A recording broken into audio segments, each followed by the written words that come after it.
Le 15 août 2025, Donald Trump et Vladimir Poutine se sont réunis en Alaska, sur la base militaire d'Elmendorf-Richardson, pour discuter de la guerre en Ukraine et de la sécurité mondiale. Mais ce sommet, loin d'être une simple négociation diplomatique, marque le début d'un enchaînement prophétique. Et pour le comprendre, il faut revenir aux Écritures. Ce sommet a été organisé sans l'Ukraine, sans l'Europe.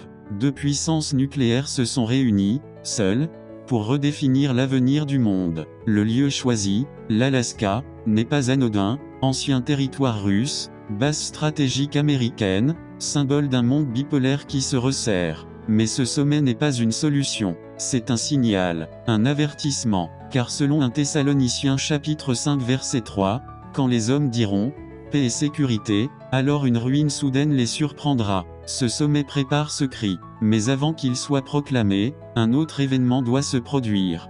Dans les jours qui viennent, l'Organisation des Nations Unies va identifier Babylone la Grande comme la source des divisions mondiales. Pas une ville, mais un système religieux mondial, église organisée, fortune spirituelle, doctrine divisée, influence politique et économique. Ce système sera jugé responsable des conflits, des résistances, des blocages, et l'ONU exigera sa destruction totale. Même certains présidents auront du mal à obéir. Ils sont liés à leur religion, mais ils n'auront pas le choix, car Dieu mettra sa volonté dans leur cœur, comme le dit Apocalypse chapitre 17 verset 17, car Dieu a mis dans leur cœur d'exécuter son dessein. Babylone tombera, ses richesses seront dispersées, ses temples fermés, ses voies réduites au silence. Une fois Babylone détruite, le monde croira avoir éliminé le problème, et c'est là que les dirigeants proclameront « paix et sécurité ». Mais ce cri ne viendra pas dans le calme, il surgira au bord du chaos nucléaire, quand les tensions seront insupportables, quand les puissances seront prêtes à appuyer sur le bouton.